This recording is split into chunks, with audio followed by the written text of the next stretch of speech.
আসসালামু আলাইকুম, সবাই কেমন আছেন? আশা করি সবাই ভালো আছেন। তো যাই হোক, আজকে ব্লগ শুরু করতেছি।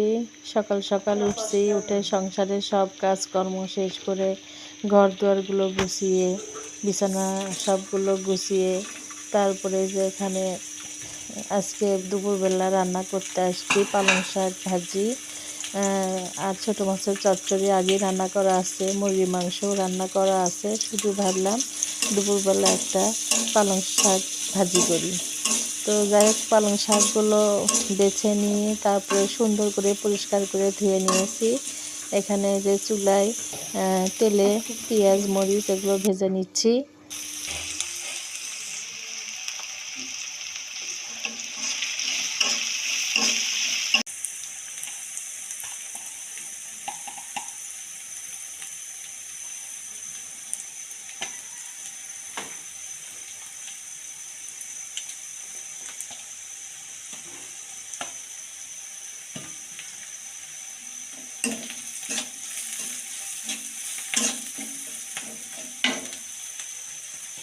তার ভিতরে দিয়ে দিলাম হলুদ, লবণ, মরিচ, হলুদগুলো ভেজে নিয়ে এখন এর ভিতরে শাকগুলো দিয়ে দিচ্ছি, পালং শাক।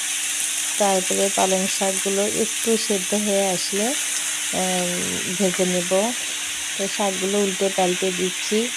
আর পাশের বাড়ি ওখানে দিয়ে মা ভাবি গল্প করতেছে মোবাইল নিয়ে, তাই ভাবির সঙ্গে গল্প করতেছি। গল্প করতে করতে পালং শাকগুলো নেড়ে চেড়ে ঢেকে দিয়েছি।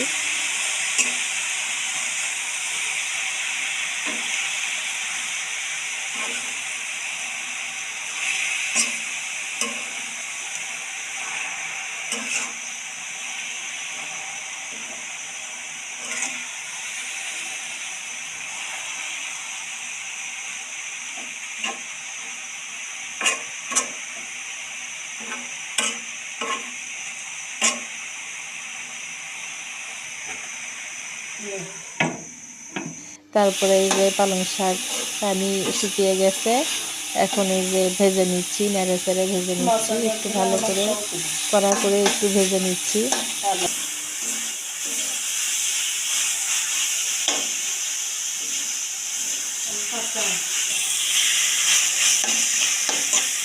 আস্তে আস্তে করতে করতে আসছি।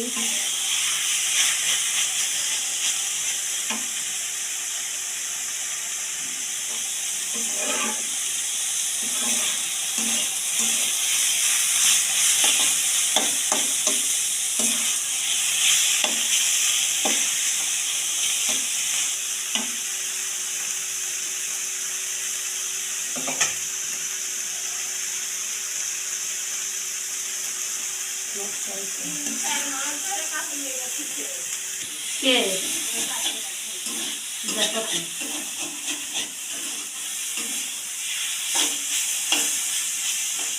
মানুষ দিতে যাওয়ার সমস্যা হচ্ছে, তাই বলে ফোন বন্ধ করে রাখা লাগবে। ভাজা হয়ে গেল, এই যে বেড়ে নিয়েছি এখন। কেমন হয়েছে জানি না।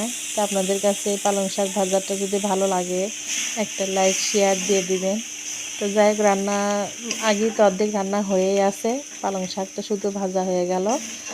তো খাওয়া দাওয়া এখন করব না, এখন একটু আমরা বের হব। আজকে আমাদের এখানে মানে সারা বাংলাদেশেই আমাদের জাতীয় নির্বাচন, সেই ভোট দিতে যাব। আজকের এই ব্লগটি এই পর্যন্তই, বেশি বড় করতে পারলাম না। তো এই পর্যন্তই করছি। আপনাদের যদি একটু ভালো লেগে থাকে প্লিজ পাশে থাকবেন, একটা লাইক